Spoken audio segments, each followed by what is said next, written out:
And we are live on YouTube again. All right, Chapter 5, A Kind of Revolution. Mm-mm-mm. Oh, and while we're doing that, let me change the background to a people's history.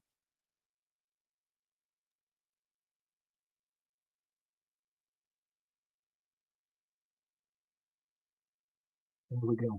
All right.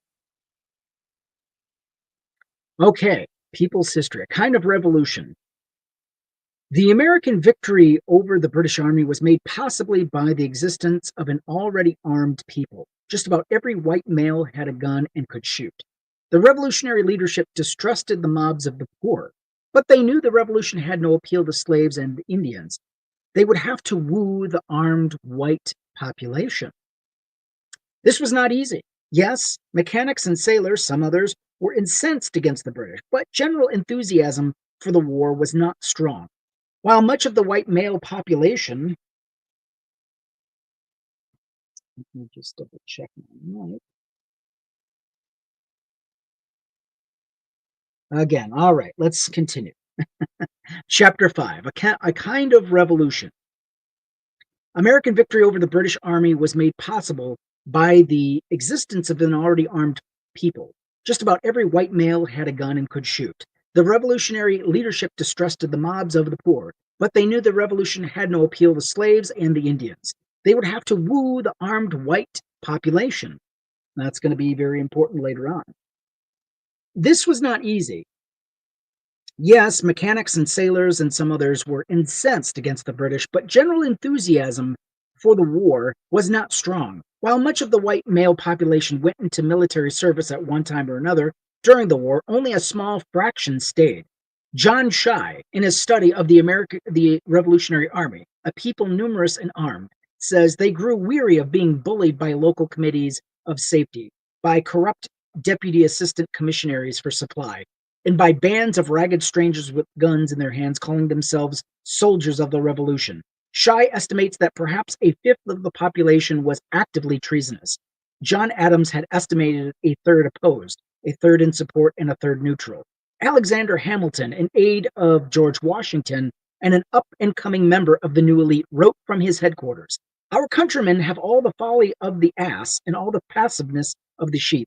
They are determined not to be free. If we are saved, France and Spain must save us." Slavery got in the way of the South. South Carolina, insecure since the slave uprising in Stono in 1739, could hardly fight against the British. Her militia had to be used to keep slaves under control. The men who first joined the colonial militia were generally hallmarks of respectability or at least of full citizenship. In his In their communities, Shy says, excluded from the militia were friendly Indians, free Negroes, white servants, and free white men who had no stable home. But desperation led to the recruiting of the less respectable whites. Massachusetts and Virginia provided for drafting strollers, vagrants, into the militia. In fact, the military became a place of promise for the poor, who might rise in rank, require some money, change their social status. Here was the traditional device by which those in charge of any social order mobilize and discipline a recalcitrant population, offering the adventure and rewards of military service to get poor white people to fight for a cause they might not see clearly as their own. We are reading a people's history of the United States. And again, I need to mirror. I don't know why it does that. A People's History of the United States by Howard Zinn. A wounded American lieutenant at Bunker Hill, interviewed by Peter Oliver, a Tory who admittedly might have been looking for such a response, told how he had joined the rebel forces. "I was a shoemaker and got my living by my labor. When this rebellion came on, I saw some of my neighbors got into commission who were no better off than myself. I was very ambitious and did not like to see those men above me. I was asked to enlist as a private soldier. I offered to enlist upon having a lieutenant's commission, which was granted. I imagined myself now in a way of promotion. If I was killed in battle, there would be an end of me. But if my captain was killed, I should rise in rank and should still have a chance to rise higher. These, sir, there, sir, were the only motives of my entering into the service. For as to the dispute between Great Britain and the colonies, I know nothing of it. So, I mean, again, that's okay. No, I'm not going live on TikTok too. I'm not going live on TikTok today. I'm just TikToked out. But again, this is the hallmark. It has always been thus, hasn't it? You've got people that were so desperate to rise in rank, they would do anything to, you know, rise above their station. And that was the only way they could do it. All right. John Shy investigated the subsequent experience of that Bunker Hill lieutenant. He was William Scott of Petersboro, New Hampshire, and after a year as prisoner of the British, he escaped, made his way back to the American Army, fought in battles in New York, was captured again by the British, and escaped again by swimming in the Hudson River one night with his sword tied around his neck and his watch pinned to his hat. He returned to New Hampshire, recruited a company of his own, including his two eldest sons, and fought in various battles until his health gave way. He watched his eldest son die of camp fever after 6 years of service. He had sold his farm in Petersboro for a note that, with inflation, became worthless. After the war, he came to public attention when he rescued 8 people from drowning after their boat turned over in the New York harbor. He then got a job surveying western lands with the Army. He caught fever and died in 1796. Scott's was one of many revolutionary fighters, usually of lower military ranks, from poor and obscure backgrounds. Shy's study of the Petersboro contingent shows that prominent and substantial citizens of the town had served only briefly in the war. Other American towns show the same pattern. As Shy puts it, revolutionary America may have been a middle-class society, happier and more prosperous than at any other time, but it contained a large and growing number of fairly poor people, and many of them did much of the actual fighting and suffering between 1775 and 1783. A very old story. A very old story indeed.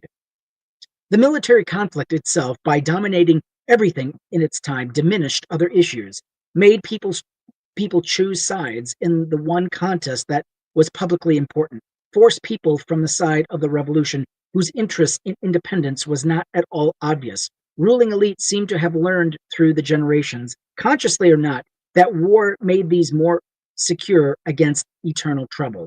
The force of military preparation had a way of pushing neutral people into line. In Connecticut, for instance, a law was passed requiring military service of all males between 16 and 60, omitting certain governing officials, ministers, Yale students, and faculty, Negroes, Indians, and mulattoes. Someone called to duty could provide a substitute or get out of it by paying £5.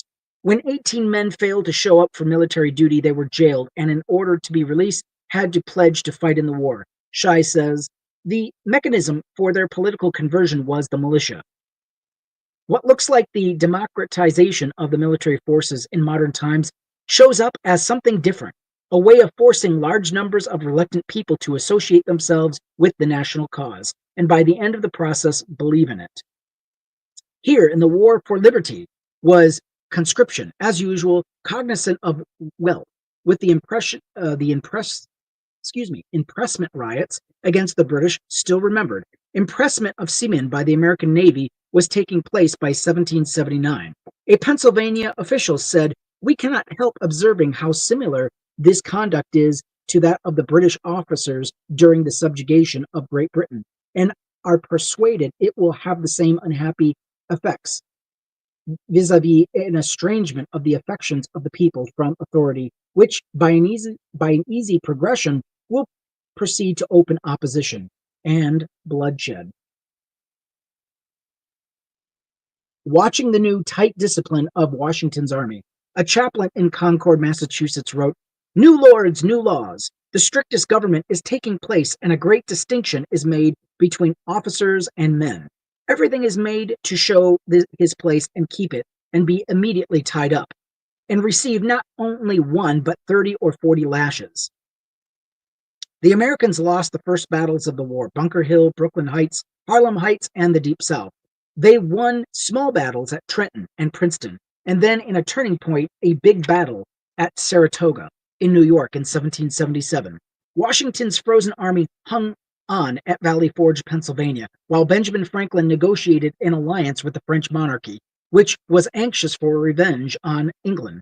The war turned to the south, where British won victory after victory, until the Americans, aided by a large French army, with the French Navy blocking off the British from supplies and reinforcements, won the final victory of the war at Yorktown, Virginia in 1781. Through all this, the suppressed conflicts between rich and poor among the Americans kept reappearing. In the midst of the war in Philadelphia, where Eric Foner described it as a time of immense profits for some colonists and terrible hardships for others. The inflation, prices rose in 1 month that year by 45%, led to agitation and calls for action. One Philadelphia newspaper carried a reminder that in Europe, the peoples have always done themselves justice when the scarcity of bread has risen from the avarice of forestallers. They have broken open magazines, appropriated stores to their own use without paying for them, and in some instances have hung up the culprits who created their distress. In May of 1779, the First Company of Philadelphia Artillery petitioned the Assembly about the troubles of the middling and poor, and threatened violence against those who are avariciously intent upon amassing wealth by the destruction of the most virtuous part of the community. That same month, there was a mass meeting, an extra-legal gathering, which called for price reductions and initiated an investigation of Robert Morris, a rich Philadelphia man who was accused of holding food from the market. In October, from the Fort Wilson riot, in which a militia group marched into the city and to the house of James Wilson, a wealthy lawyer and revolutionary official who had opposed price controls and the Democratic Constitution adopted in Pennsylvania in 1776, the militia were driven away by a silk stocking brigade of well-off Philadelphia citizens. It seems that the majority of white colonists who had a bit of land or no property at all were still better off than slaves or indentured servants or Indians, and could be wooed into the coalition of the Revolution. But when the sacrifices of the war became more bitter, the privileges and safety of the rich became harder to accept. About 10% of the white population, an estimate of Jackson, Maine, and the social structure of revolutionary America, large landowners and merchants held 1,000 pounds or more in personal property and 1,000 pounds in land at the least, and these men owned nearly half the wealth of the country and held as slaves 1/7 of the country's people. The Continental Congress, which had governed the colonies through the war, was dominated by rich men, linked together in factions and compacts by business and family connections. These links connected North and South, East and West. For instance, Richard Henry Lee of Virginia was connected with the Adamses of Massachusetts and Shippens of Pennsylvania. Delegates from middle and southern colonies were connected with Robert Morris of Pennsylvania through commerce and land speculation. Morris was superintendent of finance, and his assistant was Governor Morris. Morris' plan was to give more assurance to those who had loaned money to the Continental Congress and gain the support of officers by voting half pay for life for those who stuck out to the end. This ignored the common soldier, who was not getting paid, who was suffering in cold, dying of sickness, watching the civilian profiteers get rich. On New Year's Day of 1781, the Pennsylvania troop near Morristown, New Jersey, perhaps emboldened by rum, dispersed their officers, killed one captain, wounded others, and were marching fully armed with cannon toward the Continental Congress at Philadelphia.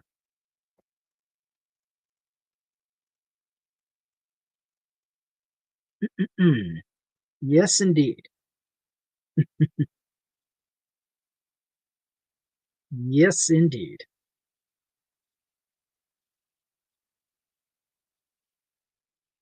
George Washington handled it cautiously.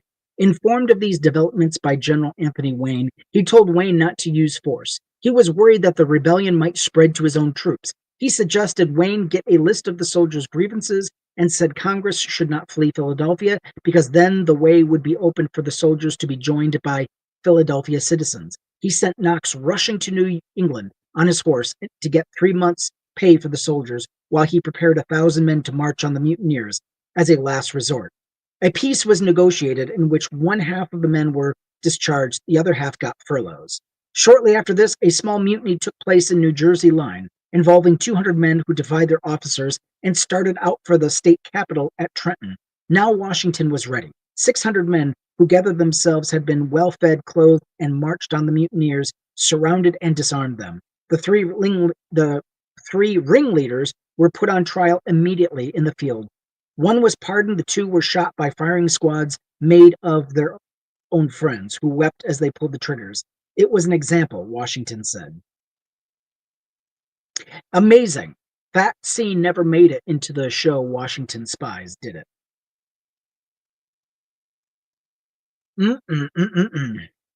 Amazing. George Washington, I said that already.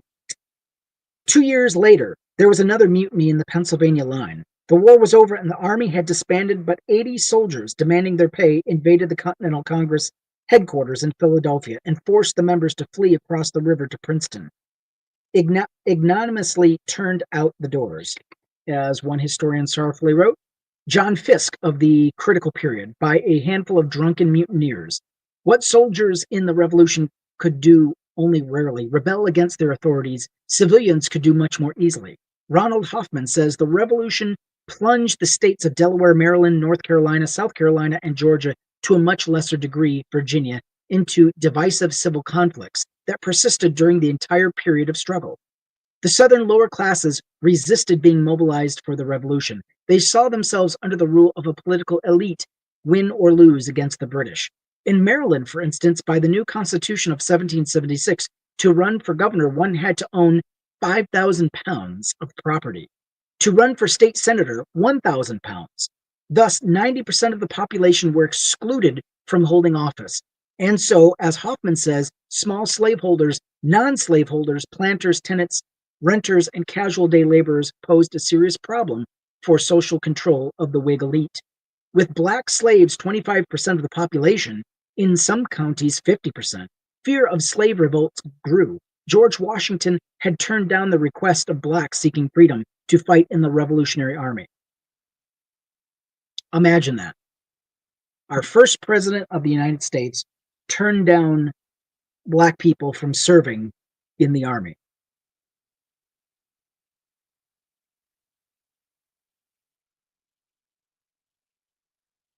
Isn't that amazing?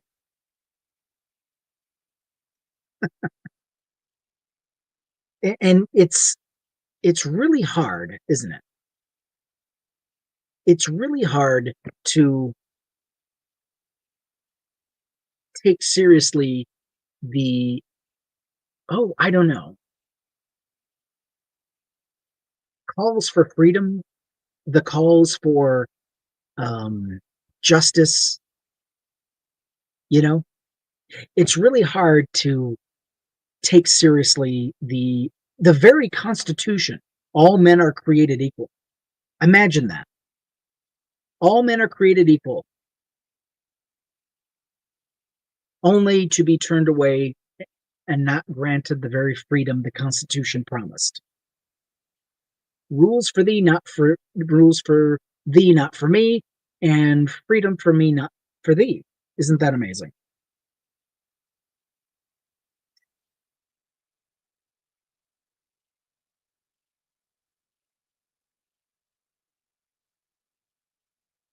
So, when the British military commander in Virginia, Lord Dunmore, promised freedom to the Virginia slaves who joined his forces, this created consternation. A report from one Maryland county worried about poor whites encouraging slave runaways.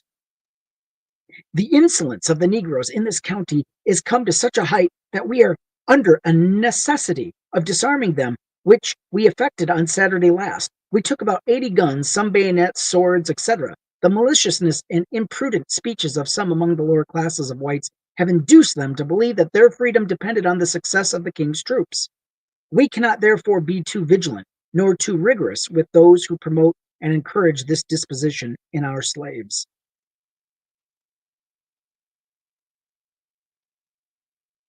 Imagine if Britain had won the war. Imagine if Britain had won the Revolutionary War. Slavery would have been done away with a lot sooner, and we'd all be speaking English. Let that sink in. Okay, moving on. Even more unsettling was white rioting in Maryland against leading families supporting the revolution who were suspected of hoarding needed commodities. The class hatred of some of these disloyal people were expressed by one man who said it was better for the people to lay down their arms and pay duties and taxes laid upon them by king and parliament than to be brought under the slavery and to be commanded and ordered about as they were. A wealthy Maryland landowner, Charles Carroll, took note of the surly mood all around him. Quote, there is a mean, low, dirty envy which creeps through all ranks and cannot suffer a man a superiority of fortune, of merit, and of understanding in fellow citizens. Either of these are sure to entail a general ill will and dislike among the owners.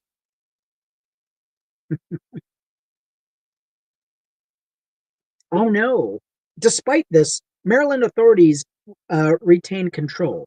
They made concessions, taxing land and slave more readily, letting debtors pay in paper money. It was a sacrifice by the upper class to maintain power, and it worked.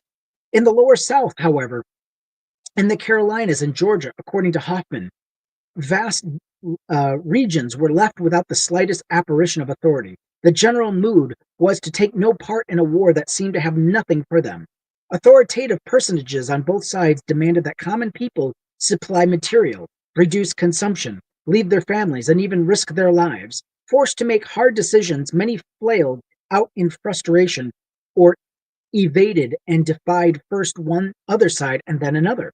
Washington's military commanded in the lower South. Nathanael Greene dealt with disloyalty by a policy of concessions to some, brutality to others. In a letter to Thomas Jefferson, he described a raid by his troops on loyalists. They made a dreadful carnage of them. Upwards of 100 were killed and most of the rest cut to pieces. It has had a very happy effect on those disaffected persons, of which there were too many in this country, Greene told one of his generals, to strike terror into our enemies and give spirit to our friends. On the other hand, he advised the governor of Georgia to open a door of for the disaffected of your state to come in. In general, throughout the states, concessions were kept to a minimum. The new constitutions that were drawn up in all states from 1776 to 1780 were not much different from the old ones. Although property qualifications for voting and holding office were lowered in some instances, in Massachusetts, they were actually increased. Only Pennsylvania abolished them totally. The new Bills of Rights had modifying provisions. North Carolina provided for religious freedom, adding that nothing herein contained shall be construed to exempt preachers of treasonable or seditious discourse from legal trial and punishment. Maryland, New York, Georgia, and Massachusetts took similar precautions. The American Revolution is sometimes said to have brought about the separation of church and state. The southern states made much such declarations, but after 1776, they adopted taxes that forced everyone to support Christian teachings. William G. McLaughlin, quoting Supreme Court Justice David Brewer in 1892, said that this is a Christian nation, says of the separation of church and state in the Revolution that it was neither conceived nor carried out. Far from being left to itself, religion was embedded into every aspect and institution of American life. That would explain why, that would explain why much of the people in this country were okay with slavery. Christianity and slavery go hand in hand, it turns out. One would look in examining the revolution's effect on class relations at what happened to land confiscated from fleeing loyalists. It was distributed in such a way as to give a double opportunity to the revolutionary leaders to enrich themselves and their friends and to parcel out some land to small farmers to create a broad base of support for the new government. Indeed, this became characteristic of the new nation, finding itself possessed of enormous wealth. In it could create the richest ruling class in history, George Washington being among them. And it still have enough for the middle classes to act as a buffer between the rich and the dispossessed. The huge landholdings of the Loyalists had been one of the great incentives to revolution. Lord Fairfax in Virginia had more than 5 million acres, encompassing 21 counties. Lord Baltimore's income from his Maryland holdings exceeded £30,000 a year. After the Revolution, Lord Fairfax was protected. He was a friend of George Washington.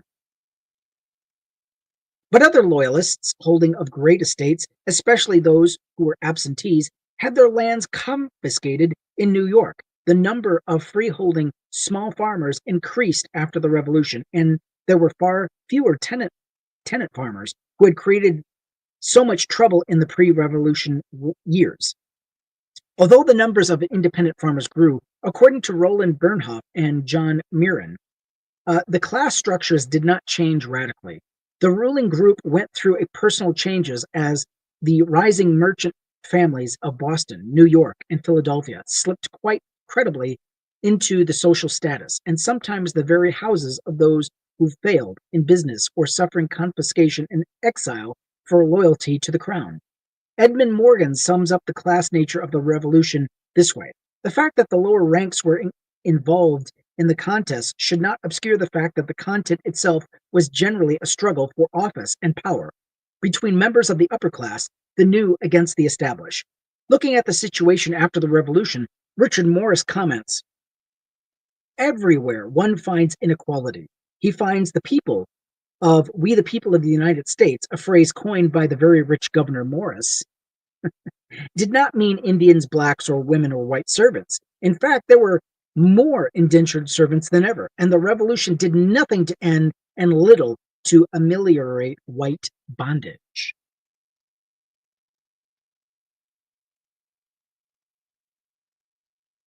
So basically, the Revolution, the American Revolution, was nothing more than a transfer of wealth from one ruling class to the other. And we got hoodwinked. Again, I say this over and over again. I wonder how much better our lives would have been had we lost to the British in 1770s.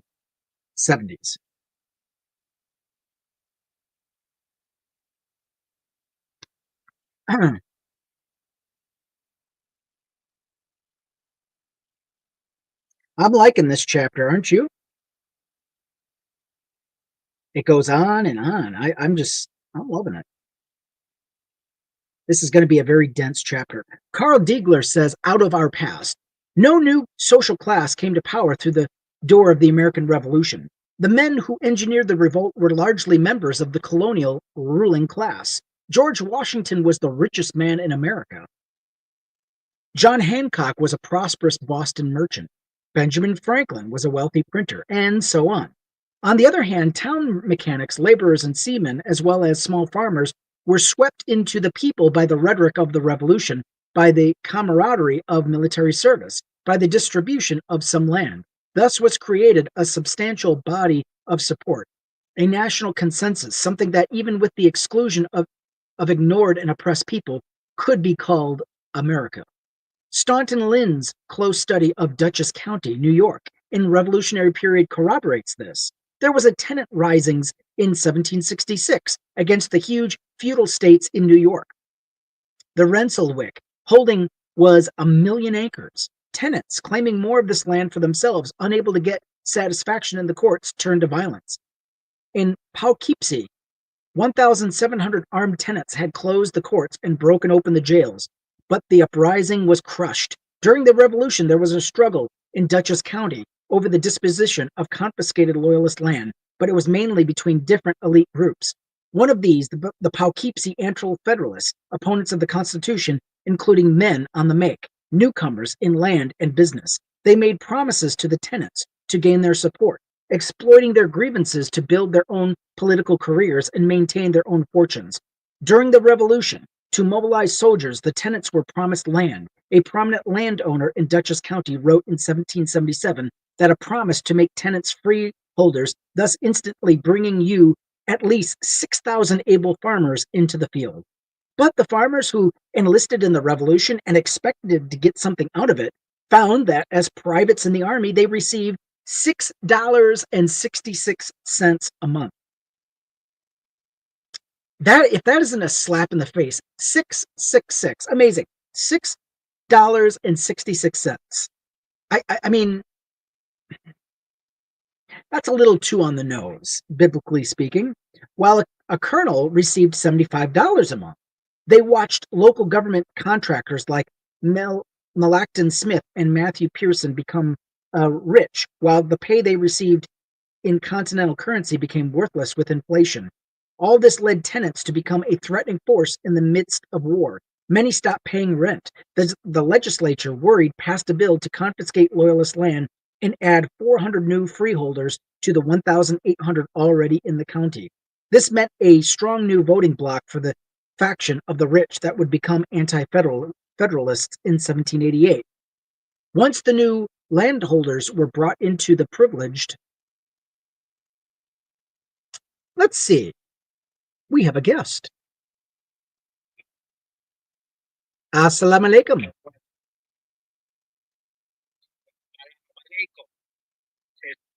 Blessings, brother. Let's have a battle before I go on my way. Okay, let's have a battle. I'll keep reading this book and you will battle. Hey, what you said? You read a book while I battle? The People's History of the United States by Howard Zinn. Hey, can I say this? Before the battle begins? Skeptically speaking. Go ahead. Yep.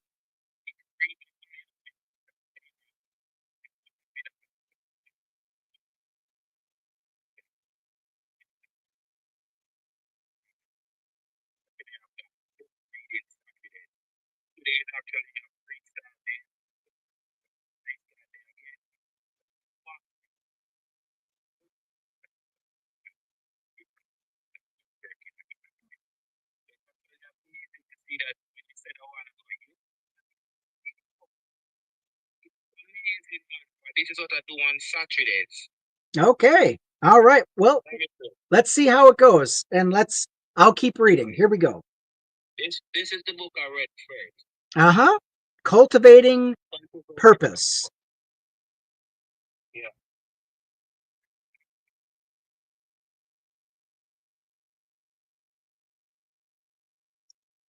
Cost and Management Accounting.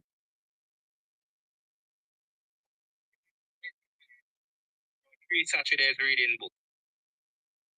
The ladies had required something a little bit more, I had to give them what they had required. Just a FYI, whenever you do book readings, make sure you hit the mirror function, and what that does is it allows people watching you to read the title without having to read backwards. Thank you for that heads up moving forward. All right. Thank you. Let's get. I'm gonna send you the battle had begun. Whoa, I didn't even know. Yeah, it already started. All right, I'm gonna continue reading. All right. Let's see. Where did we leave off? Revolution, Americans. Americans were brought into privileged circle of the Revolution. Okay. It seems that the rebellion against the British rule allowed a certain group of colonial elite to replace the loyal to England, give some benefits to small landowners, and leave poor white working people and tenant farmers in much of their old situation. What did the Revolution mean to the Native American Indians? They had been ignored by the fine words of the Declaration, had not been considered equal, certainly not in choosing those who would govern the American territories in which they lived, nor in being able to pursue happiness, as they had been pursued by centuries before the white Europeans arrived. Now, with the British out of the way, the Americans could begin the inexorable process of pushing the Indians off their lands, killing them if they resisted. In short, as Francis Jennings puts it, the white Americans were fighting against the British imperial control of the East and for their own imperialism in the West. Before the Revolution, the Indians had been subdued by force in Virginia and in New England. Elsewhere, they had worked out modes of coexistence with the colonies. But around 1750, with the colonial population growing fast, the pressure to move westward onto new land set the stage for conflict with the Indians. Land agents from the east began appearing in the Ohio River Valley on the territory of a confederation of tribes called the Covenant Chain, which the Iroquois were spokesmen.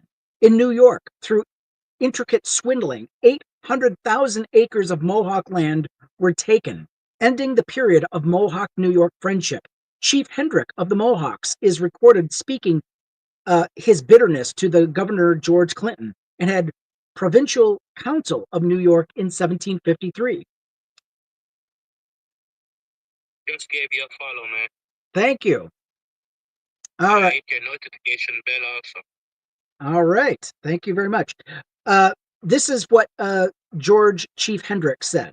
Brother, when we come here to relate our grievances about our lands, we expected to have something done for us, and we have told you that the covenant chain of our forefathers was like to be broken. And brother, you tell us that we should redress at Albany, but we know them so well, we will not trust to them, for they, the Albany merchants, are no people, but devils. So, as soon as we come home, we will send up a belt of wampum to our brothers and other 5 nations to acquaint them the covenant chain is broken between you and us. So, brother, you are not to expect to hear from me any more, and the brothers we desire to hear no more of you. When the British fought the French for North America in the 7 Years' War, the Indians fought on the side of the French. The French were traders but not occupiers of Indian lands, while the British clearly coveted their hunting grounds and living space. Someone reported the conversations of Shingas, chief of the Delaware Indians, with the British General Braddock, who sought his help among the French. Shingas asked General Braddock whether the Indians that were friends to the English might not be permitted to live and trade among the English and have hunting ground sufficient to sport themselves and families, on which General Braddock said that no savage should inherit the land, on which Shingas and other chiefs answered that if they might not have liberty to live on the land, they would not fight for it. When the war ended in 1763, the French, ignoring their old allies, ceded to the British lands west of the Appalachians. The Indians therefore united to make war on the British western forts. This is called Pontiac's conspiracy by the British, but a liberation war of independence, in the words used by Francis Jennings, under orders from British General Jeffrey Amherst, the commander of Fort Pitts, gave the attacking Indian chiefs with whom he was negotiating blankets from the smallpox hospital. It was a pioneering effort at which is now called the biological warfare. The epidemic soon spread among the Indians. Despite this, the burning of villages, the British could not destroy the will of the Indians, who continued guerrilla warfare. A peace was made, and the British, agreeing to establish a line of the Appalachians beyond which settlements could not encroach on Indian territory. This was the Royal Proclamation of 1763, and it angered Americans. The original Virginia Charter said its land went westward to the ocean. It helps to explain why most of the Indians fought for England during the Revolution. With their French allies, then their English allies gone, the Indians faced a new land-coveting nation alone.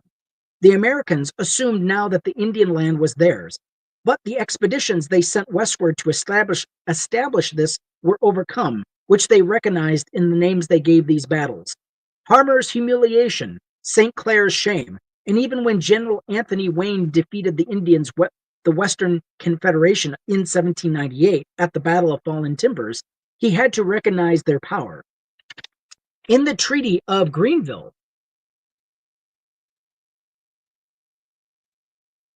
it was agreed that in return for certain concessions of land, the United States would give up claims to the Indians the Indian lands north of the Ohio, east of the Mississippi, and south of the Great Lakes, but that if the Indians decide to sell these lands, they would offer them first to the United States. Jennings putting the Indians into the center of the American Revolution. After all, it was Indian land that everyone was fighting over, sees the revolution as a multiplicity of various oppressed and exploited people who preyed upon each other. With the Eastern elite controlling the land on the seaboard, the poor seeking land were forced to go west, there becoming a useful bulwark of the rich because, as Jennings says, the first target of the Indian's hatchet was the frontiersman's skull. The situation of black slaves as a result of the American Revolution was more complex. Thousands of blacks fought with the British. 5,000 were with the revolutionaries, most of them from the North. But there were also free blacks from Virginia and Maryland. The lower South was reluctant to arm blacks. Amid the urgency and chaos of war, thousands took their freedom, leaving on British ships at the end of the war to settle in England, Nova Scotia, West Indies, or Africa. Many others stayed in America as free blacks evading their masters. In the northern states, the combination of blacks in the military, the lack of powerful economic need for slaves, and the rhetoric of the Revolution led to the end of slavery, but very slowly. As late as 1810, 30,000 blacks, one-fourth of the black population of the North, remained slaves. In 1840, there were still thousands of slaves in the North. In the Upper South, there were more free Negroes than before, leading to more controlled legislation. In the Lower South, slavery expanded with the growth of rice and cotton plantations. What the Revolution did was to create space and opportunity for blacks to begin making demands of white society. Sometimes these demands came from the new small elites in Baltimore, Philadelphia, Richmond, Savannah, sometimes from articulate and bold slaves. Pointing to the Declaration of Independence, blacks petitioned Congress and the state legislatures to abolish slavery, to give blacks equal rights. In Boston, blacks asked for city money, which whites were getting, to educate their children. In Norfolk, they asked to be allowed to testify in court. Nashville blacks asserted that free Negroes ought to have the same opportunities of doing well that any person would have. Peter Matthews, a free Negro butcher in Charleston, joined other free black artisans and tradesmen in petitioning the legislature to appeal discriminatory laws against blacks. In 1780, 7 blacks in Dartmouth, Massachusetts, petitioned the legislature for the right to vote, linking taxation to representation. There's that key word again. Taxation. Taxation, representation. Yeah, exactly. And for the first time, they're now free black men are demanding the same promises that were made in the Constitution. We apprehend ourselves to be aggrieved in that while we are not allowed the privilege of freemen of the state having no vote or influence in the election of those that tax us, yet many of our color, as it is well known, have cheerfully entered the field of battle in the defense of the common cause, and that as we conceive against a similar exertion of power in regard to taxation, too many well-known need a recital in this place. A black man, Benjamin Banneker, who taught himself mathematics and astronomy, predicted accurately a solar eclipse and was appointed to plan the new city of Washington, wrote Thomas Jefferson.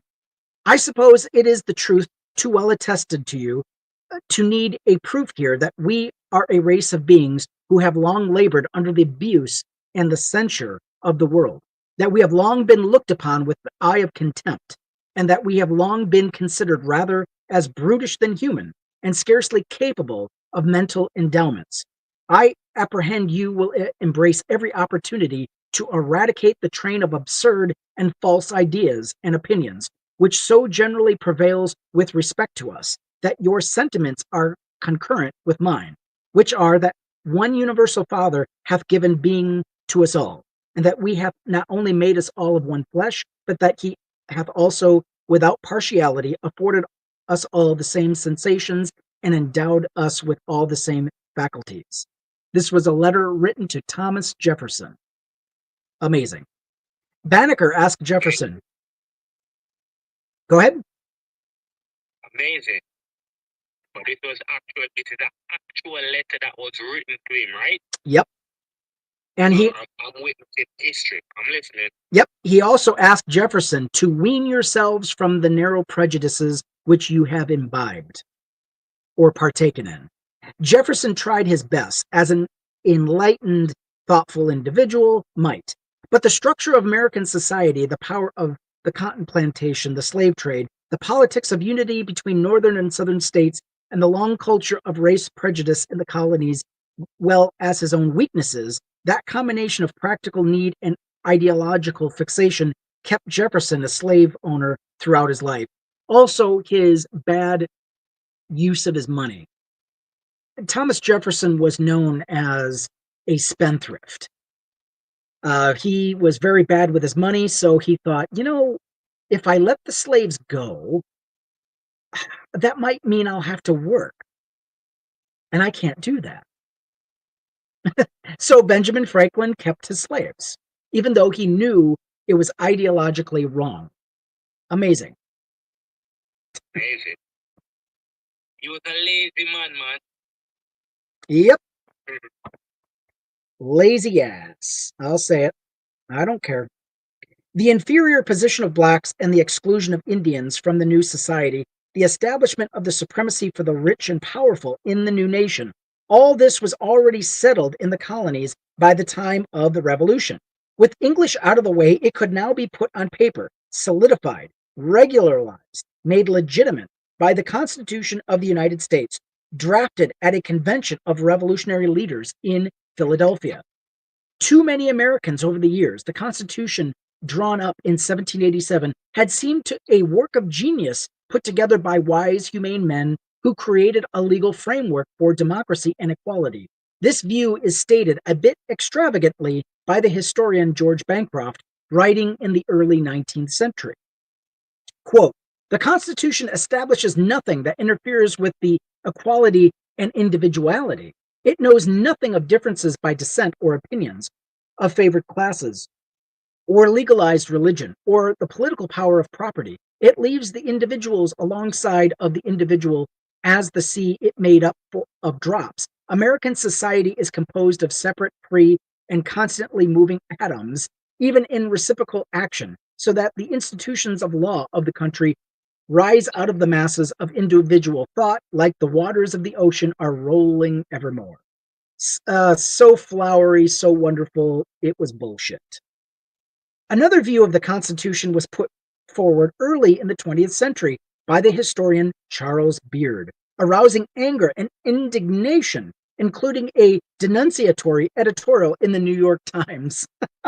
He wrote in his book, An Economic Interpretation of the Constitution, insomuch as the primary object of a government, beyond the mere representation of physical violence, is the making of the rules which determine the property relations of members of society, the dominant classes, whose rights are thus to be determined, must perforce obtain from the government such rules as are constant from the larger interests necessary to the continuance of their economic processes, or they must themselves control the organs of government. So basically, he was saying, in order for the elite to survive, in order to them to maintain their control, they had to keep the status quo. They could not allow the poorer classes to receive power. In short, Beard said, the rich must, in their own interest, either control the government directly or control the laws by which government operates. There it is in black and white. Exactly. Exactly. Beard applied this general idea to the Constitution by studying the economic backgrounds and political ideas of the 55 men who gathered in Philadelphia in 1787 to draw up the Constitution. He found that a majority of them were lawyers by profession, that most of them were men of wealth in land, slaves, manufacturing, or shipping, that half of them had money loaned out at interest, and that 40 of the 50 held government bonds, according to the records of the Treasury Department. Thus, Beard found that most of the makers of the Constitution had some direct economic interest in establishing a strong federal government. A government for the businessman, by the businessman, and to the businessman. The manufacturers needed protective tariffs. The moneylenders wanted to stop the use of paper money to pay off debts. The land speculators wanted protection as they invaded Indian lands. Slave owners needed federal security against slave revolts and runaways. Bondholders wanted a government able to raise money by national taxation to pay off those bonds. Four groups, Beard noted, were not represented in the Constitution: slaves, indentured servants, women, and men without property. And so the Constitution did not reflect the interests of those groups. He wanted to make it clear and did not think the Constitution was written merely to benefit the Founding Fathers personally, although one could not ignore the 150,000 fortune of Benjamin Franklin, the connections of Alexander Hamilton to wealthy interests through his father-in-law and brother-in-law, the great slave plantation of James Madison, the enormous landholdings of George Washington. Rather, it was to benefit the groups the Founding Fathers represented in economic interests they understood and felt in concrete, definite form through their own personal experience. Not everyone at the Philadelphia Convention fitted Beard's scheme. Elbridge Gerry of Massachusetts was a holder of land property, and yet he opposed the ratification of the Constitution.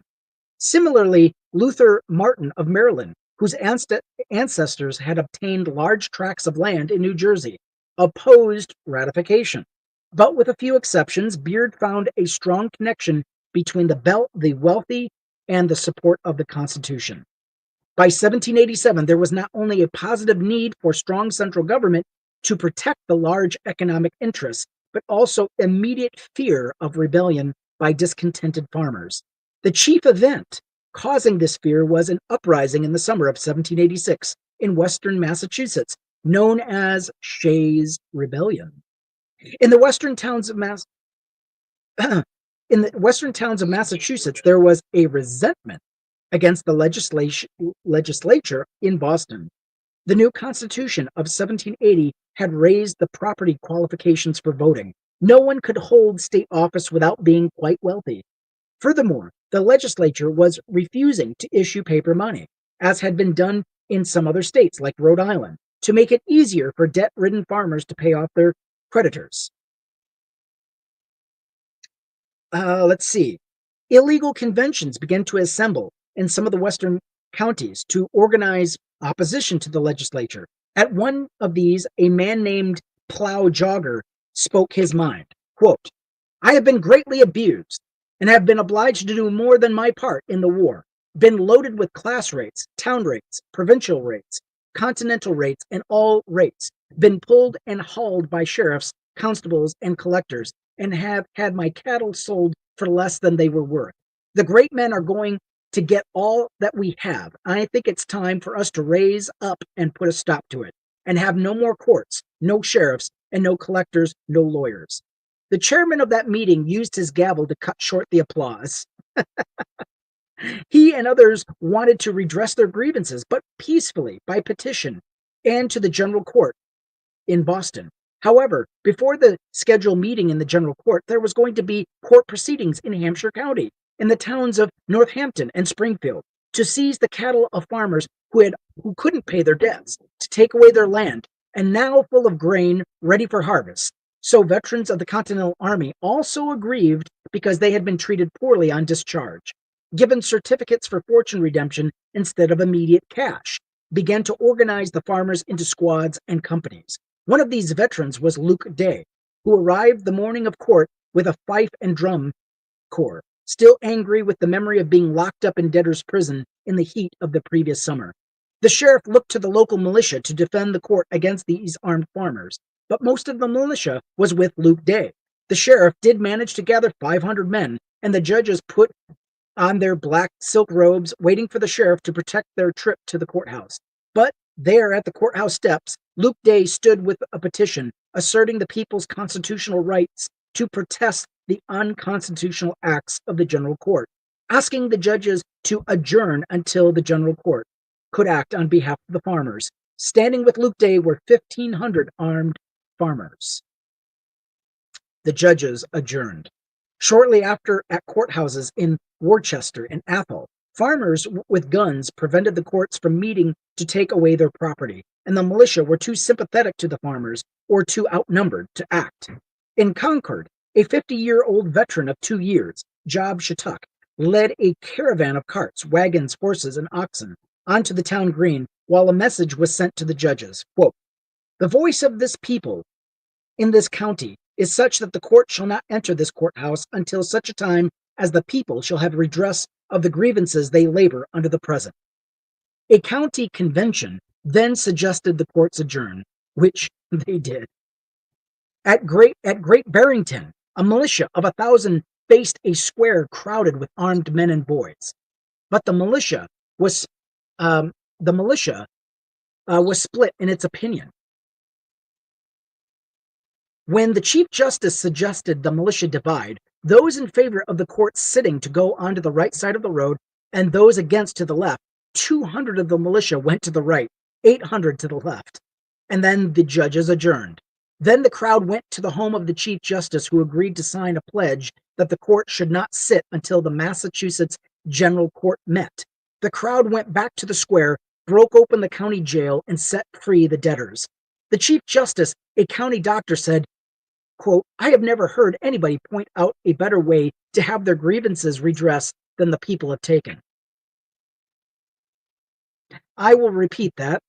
I have never heard of anybody point out a better way to have their grievances redressed than the people have taken. I guess an argument... Persons to go to the right and persons to go to the left. You have never seen a better way to address the matter. Armed resistance against the judges. I mean, who am I to disagree with that opinion?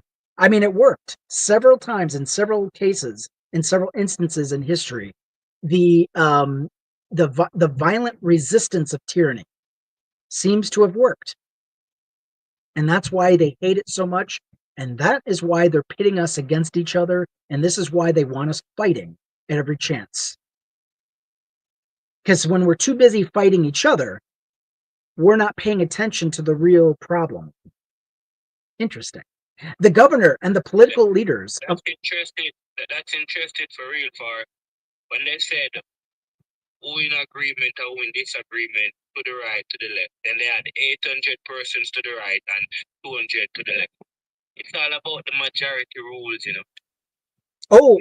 No justice was actually given. Suppose the persons that went to the right, the 200, was actually the one that was speaking the right.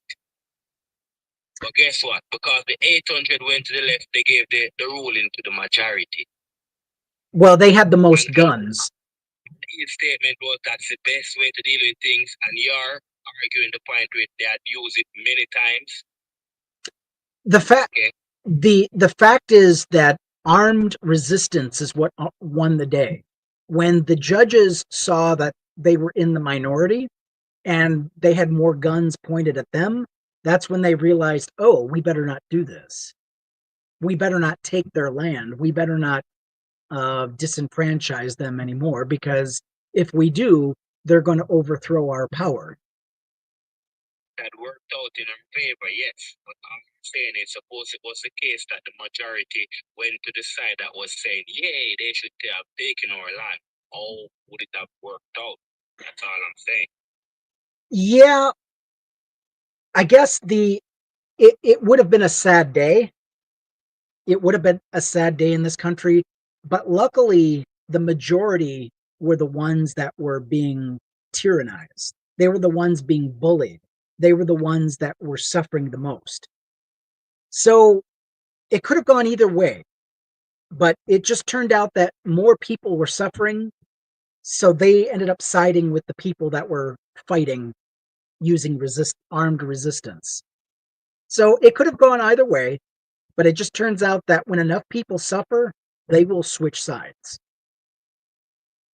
It's quite interesting. The problem went even beyond Massachusetts. In Rhode Island, the debtors were taking over the legislature and were issuing paper money. In New Hampshire, Several hundred men in 1786 surrounded the legislature in Exeter, asking that taxes be returned and paper money issued. They dispersed only when military action was threatened. Daniel Shays entered the scene in western Massachusetts, a poor farmhand when the Revolution broke out. He joined the Continental Army, fought at Lexington, Bunker Hill, and Saratoga, and was wounded in action. In 1780, he was not paid. He resigned from the army, went home, and soon found himself in court for non-payment of debts. He also saw that what was happening to others, a sick woman unable to pay, had her bed taken away from under her. What brought Shays fully into the situation was that on September 19th, the Supreme Judicial Court of Massachusetts met in Worcester and indicted 11 leaders of the rebellion, including 3 of his friends, as disorderly, riotous, seditious persons who unlawfully and by force of arms prevented the execution of justice and the laws of the Commonwealth. The Supreme Court planned to meet again in Springfield a week later, and there was talk of Luke Days being indicted. Shays he organized several hundred armed farmers, most of them veterans of the war, and led them to Springfield, where they found a general with 900 soldiers and cannon. Shays asked the general for permission to parade, which the general granted. So Shays and his men moved through the square, drums banging, fifes blowing. As they marched through, ranks grew. Some of the militia joined, and reinforcements began coming in from the countryside. The judges postponed hearings for a day, then adjourned the court. Now the General Court, meeting in Boston, was told by Governor James Bowdoin to vindicate the insulted dignity of the government. The recent rebels against England, secure in office, were calling for law and order. Sam Adams helped draw up a riot act as a resolution suspending habeas corpus to allow the authorities to keep people in jail without trial. At the same time, the legislature moved to make some concessions to the angry farmers, saying certain old taxes could now be paid in goods instead of money. Amazing. The very people who were instruments in the Revolutionary War were now going against the common people, against the farmers, against the poor and the downtrodden. It's amazing. Oh, we've got 5 pages left. Let's keep moving. This didn't help. In Worcester, 160 insurgents appeared at the courthouse. The sheriff read the riot act. The insurgents said they would disperse only if the judges did. The sheriff shouted something about hanging. Someone came up behind him and put a sprig of hemlock in his hat. The judges left. Ooh, wow. Amazing. Basically, they were saying, here's some hemlock. Go poison yourself. Confrontations between farmers and militia now multiplied. The winter snows began to interfere with the trips of farmers to the courthouses. When Shays began marching 1,000 men into Boston, a blizzard forced them back, and one of his men froze to death. An army came into the field led by General Benjamin Lincoln on money raised by Boston merchants.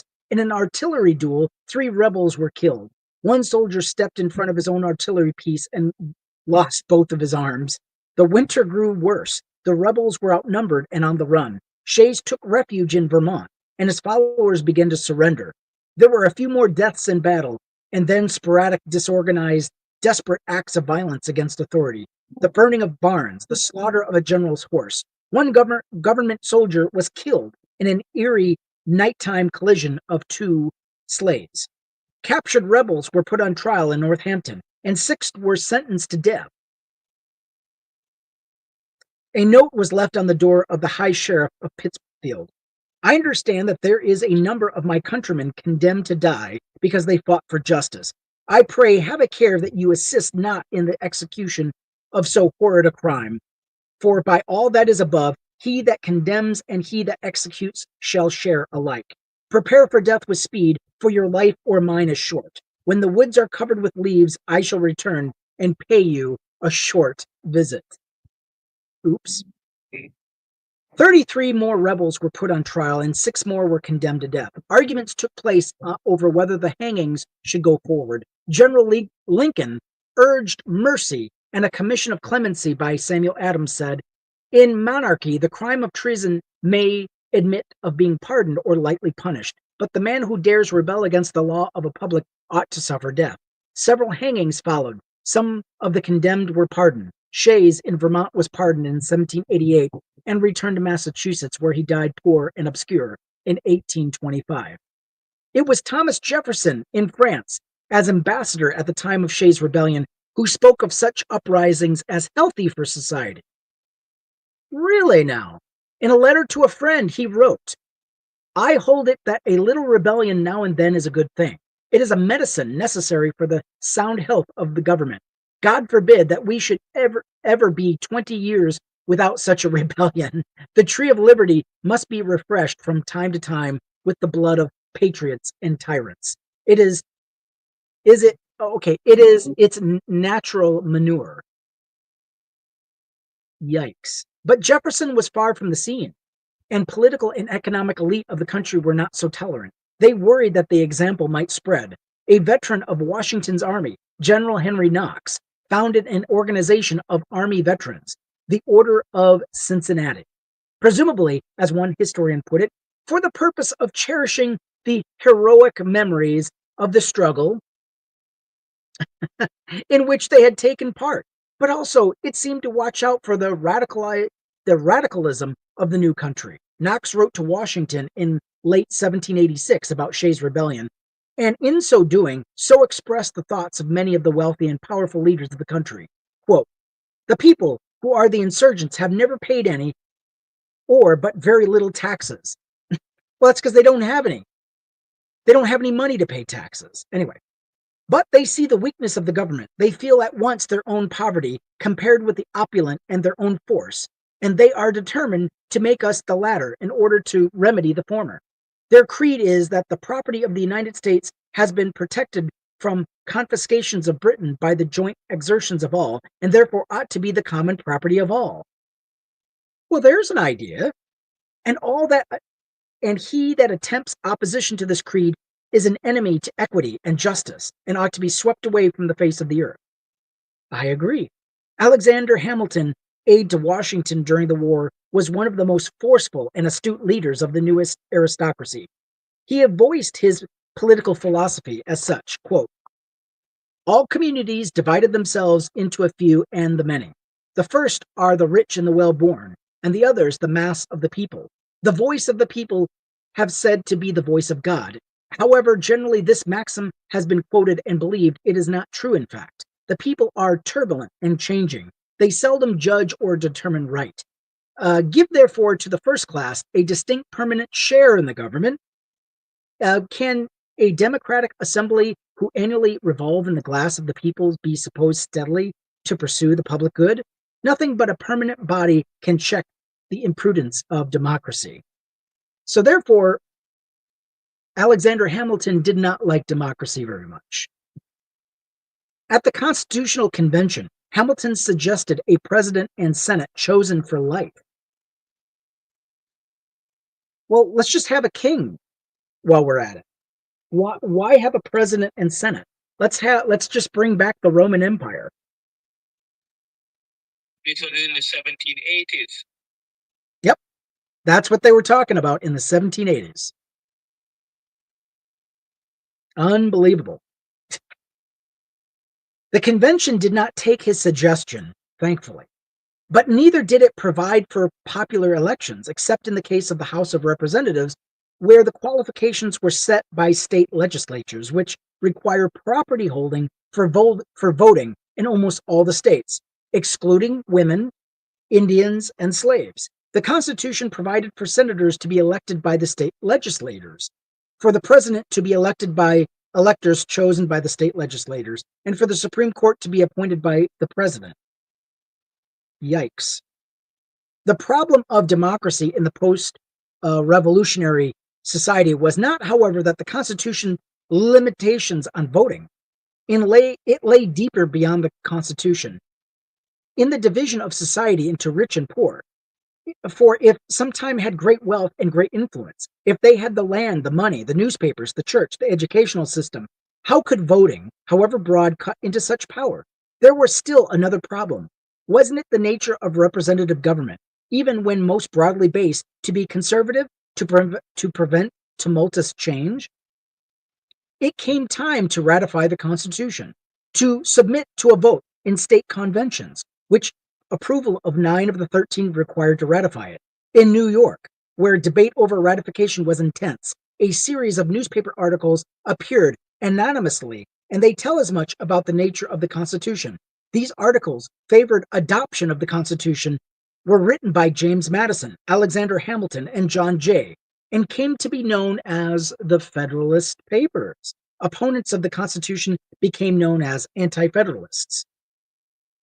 In Federalist Paper number 10, James Madison argued that representative government was needed to maintain peace in a society ridden by factional disputes. These disputes came from various and unequal distribution of property. Those who hold and those who are without property have ever formed a distinct interest in society. The problem, he said, was how to control the factional struggles that came from inequalities in wealth. Minority factions could be controlled, he said, by the principle that decisions would be by vote of the majority. So the real problem, according to Madison, was a majority faction. And here the solution was offered by the Constitution: to have an extensive republic, that is, a large nation ranging from 13 states. From then, it will be more difficult for all who feel it to discover their own strength and to act in unison with each other. The influence of factious leaders may kindle a flame within their particular states, but will be unable to spread a general can't say that, conflagration through the United States. Madison, yeah, conflagration. Conflagration spelled out. How is that word spelled?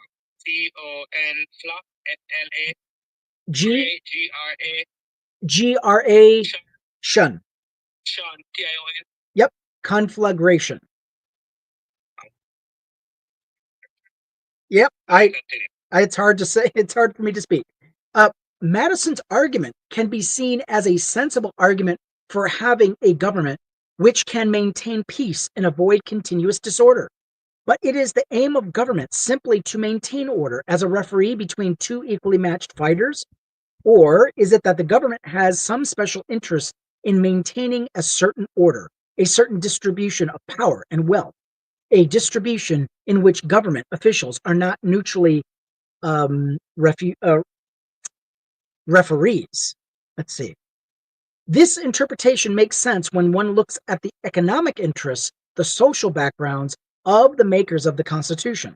As part of his argument for a large republic to keep the peace, James Madison tells quite clearly in Federalist number 10 whose peace he wants to keep.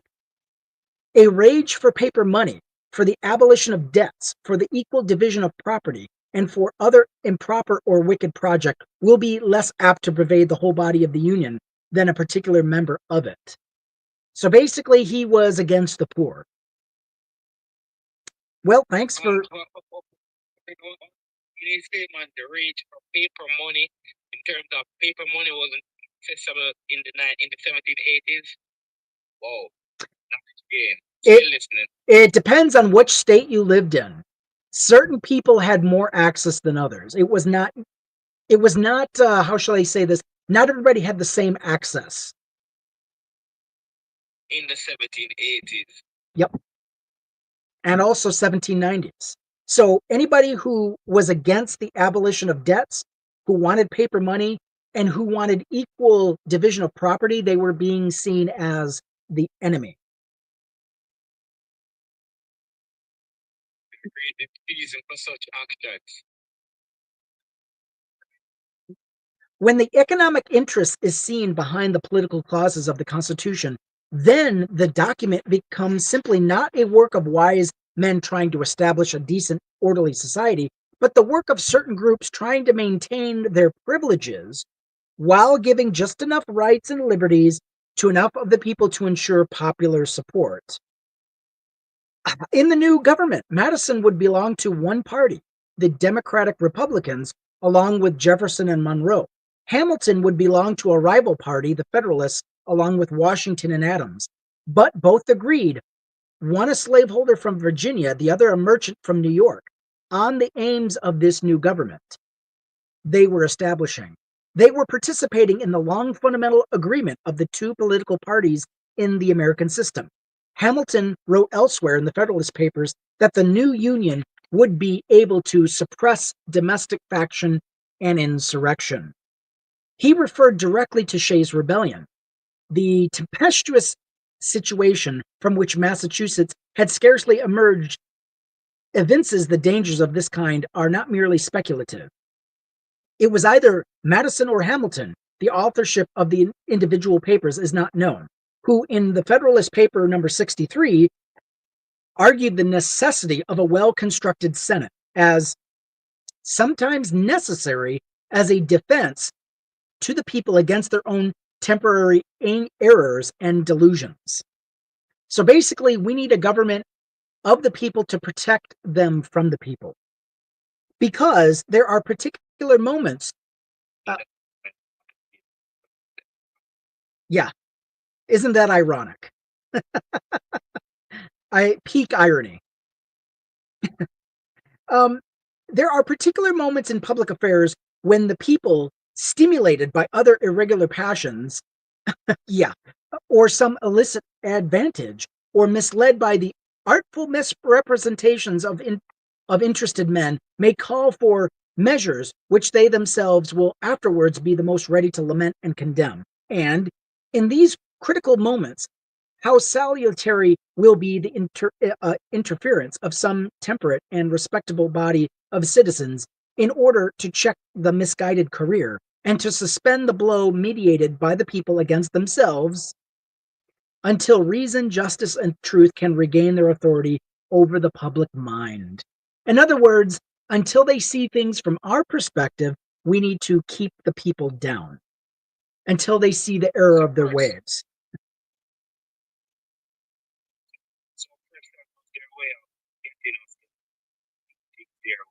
Exactly. If you are for equality, inclusion, and diversity, you have no place. You need to be kept down until you see things from the owner's perspective. And that was defended by James Madison, right? George Washington, Thomas Jefferson. Yep.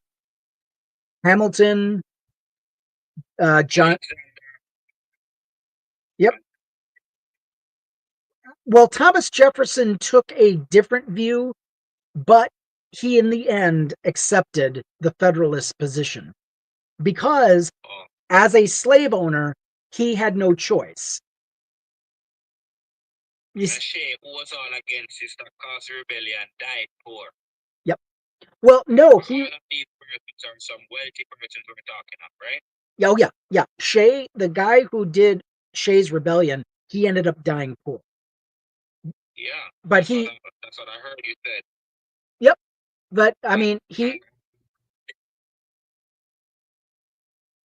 Yep. Absolutely. Okay, continuing, let's see. The Constitution was a compromise between slaveholding interests of the South and money interests of the North. For the purpose of uniting the 13 states into one great market for commerce, the Northern delegates wanted laws regulating interstate commerce and urged that such laws required only a majority of Congress to pass. The South agreed to this in return for allowing the trade in slaves to continue for 20 years before being outlawed. Charles Beard warned us that governments, including the government of the United States, was not neutral, that they represented the dominant economic interests, and that their constitutions are intended to serve these purposes. One of his critics, Robert E. Brown, Charles Beard and the Constitution, raises an interesting point. Granted that the Constitution omitted the phrase life, liberty, and the pursuit of happiness, which appeared in the Declaration of Independence, and substituted life, liberty, or property, well, why shouldn't the Constitution protect property? As Brown says, after the Revolutionary America, practically everybody was interested in the protection of property because so many Americans owned property. No, that is not true. However, this is misleading, of course. True, there were many property owners, but some people had much more than others. A few people had great amounts of property, Many people had small amounts, others had none.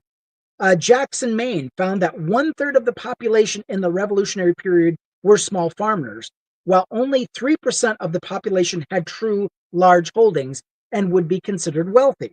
Still, 1/3 was a considerable number of people who felt that they had something at stake in the stability of the new government.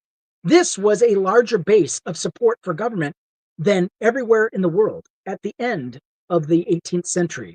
In addition, the city mechanics had an important interest in a government which would protect their work from foreign competitors.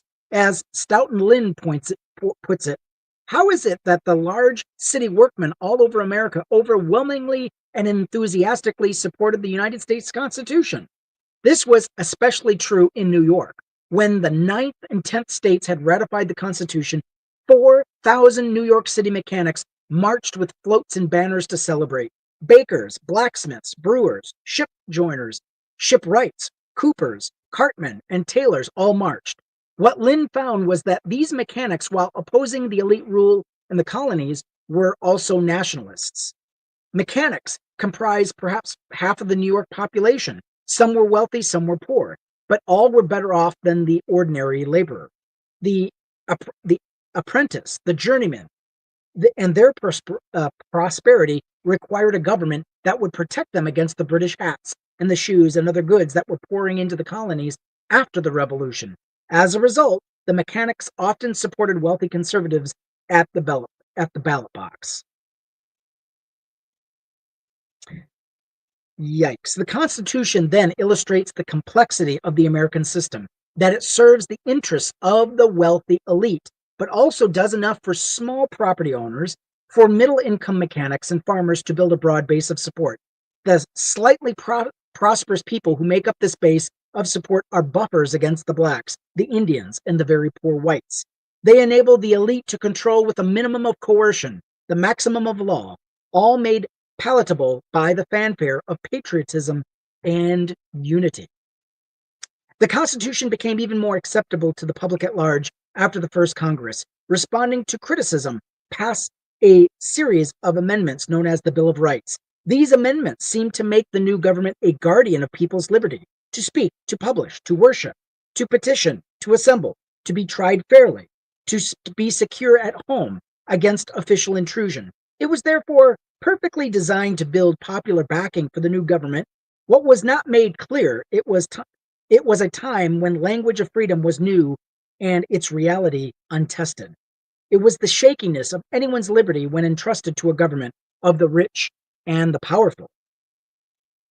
Indeed, the same problem existed for the same provisions of the Constitution, like the clause forbidding states to impair the obligation of contract, or that giving Congress the power to tax the people and to approximate money. They all sound benign and neutral until one asks, taxes for who and for what? Approximate what? For whom? Appropriate for whom? To protect everyone's contracts seems like the act of fairness, of equal treatment, until one considers that contracts made between rich and poor, between employer and employee, landlord and tenant, creditor and debtor, generally favor the more powerful of the two parties.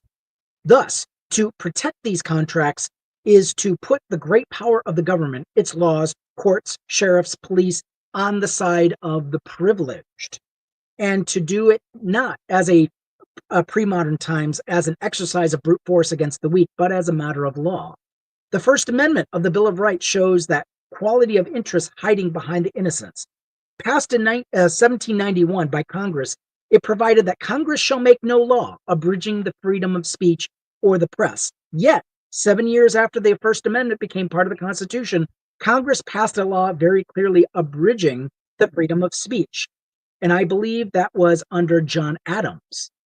Yes, this was the Sedition Act of 1798, passed under John Adams' administration, at a time when Irishmen and Frenchmen in the United States were looked on as dangerous revolutionaries because of the recent French Revolution and Irish rebellions.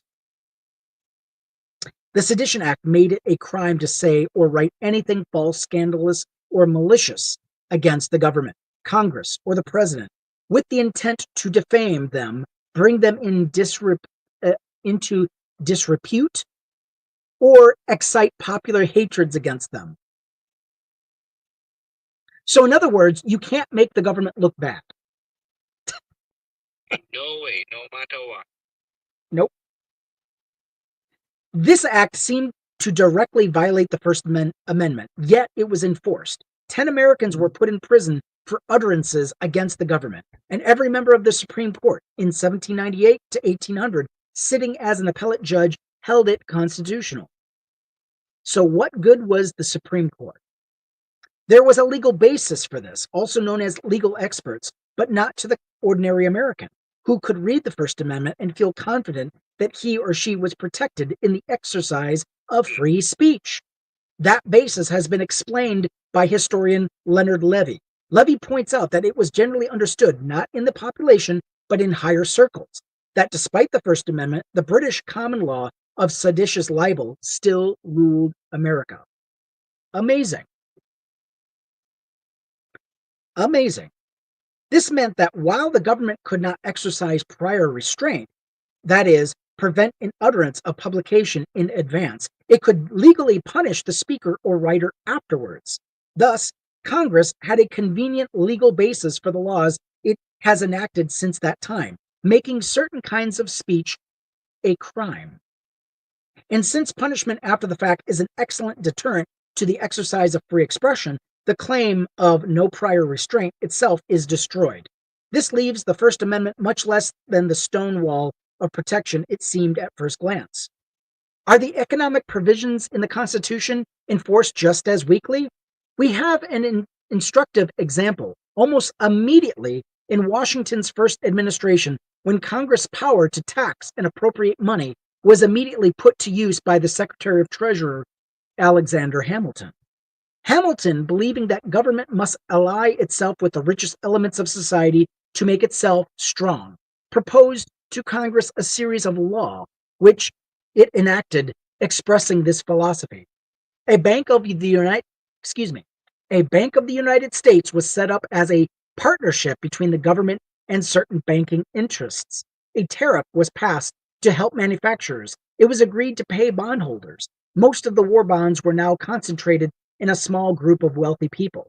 The full value of their bonds. The tax laws passed to raise money for this bond redemption. One of these tax laws was the whiskey tax, which especially hurt small farmers who raised grain that they converted into whiskey and then sold. In 1794, the farmers of western Pennsylvania took up arms and rebelled against the collection of this tax. Secretary of the Treasury Hamilton led the troops to put them down. We see then, in the first years of the Constitution, that some of its provisions, even those paraded most flamboyantly like the First Amendment, might be treated lightly. Others, like the power to tax, would be forcefully enforced. Still, the mythology around the Founding Fathers persists. To say, as one historian, Bernard Bailyn, had done recently, that the destruction of privilege and the creation of a political system that demanded of its leaders the responsible and humane use of power were their highest aspirations, is to ignore what really happened in the America of these founding fathers. Bailyn writes, everyone knew the basic prescription of a wise and just government. It was so to balance the contending powers in society that no one power should overwhelm the others and unchecked destroy the liberties that belong to all. The problem was how to arrange the institutions of government so that this balance could be achieved. Were the founding fathers wise and just men trying to achieve a good balance? In fact, they did not want a balance, except one with which kept things as they were, a balance among the dominant forces at the time. They certainly did not want an equal balance between slaves and masters, propertyless and property holders, Indians and white. As many as half the people were not even considered by the founding fathers as among Bailyn's contending powers in society. They were not mentioned in the Declaration of Independence. They were absent in the Constitution. They were invisible in the new political democracy. They were the women of early America. Thus ends chapter 5. Chapter 5 now, finish.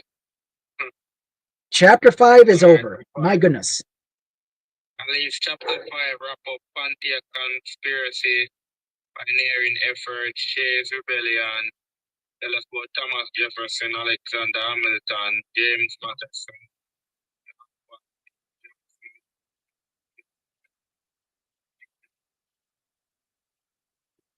Also, yep, and don't forget the Whiskey Rebellion.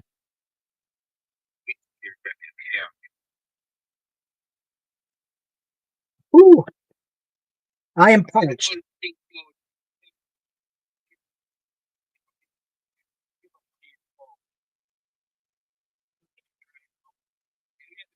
Yep.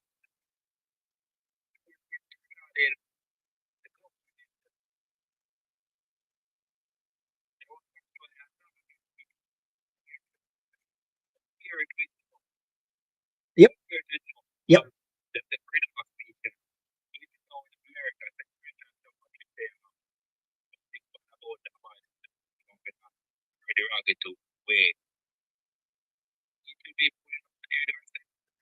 Only for threats of violence.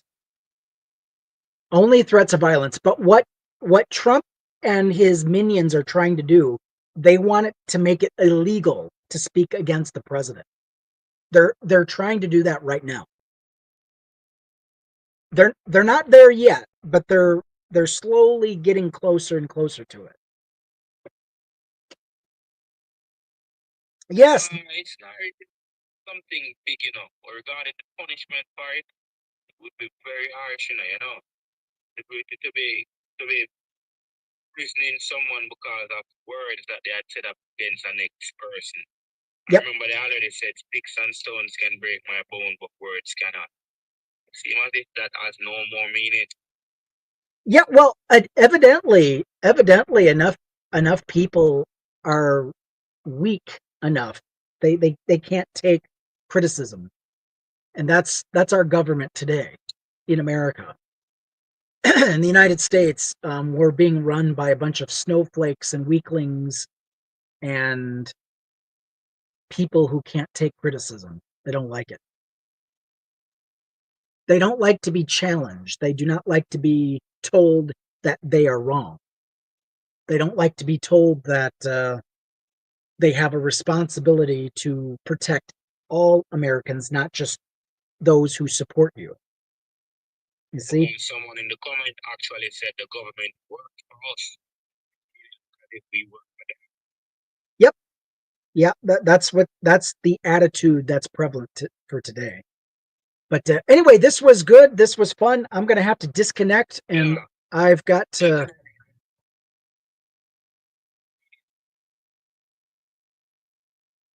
I can try. I work third shift, so I'm usually sleeping on Saturday. But if I'm available, you'll see me in the comments. It is a fixed date for you though for your reading every Sunday starting at your timing. What's your timing? 8:00? I usually go live at 6. The problem was I was on TikTok and they gave me a ban for using a certain word. I don't know what it was. So that's when I went live on Favorited. Yeah, I'm seeing your streak is. Yeah. Your streak is actually what? A day on air. It's actually today. So I was lucky to get to see you right here because you're normally on TikTok and I'm not a TikTok. Yeah, so what I'm going to do from now on is I think I'm going to be live on Favorited more. I think TikTok is starting to become dead to me. I can't keep. Probably you had said the word conflagration. Oh no, it was worse than that. If you say the word kill, death, if you say the word sexually assault, if you say the word rape or this or that, any one of those words, even if you're reading it, will get you a ban. It is so ridiculous. You should come over here, man. I help to get this reading thing. Oh yeah. Really enjoyed staying with you tonight, but hopefully I can see you again.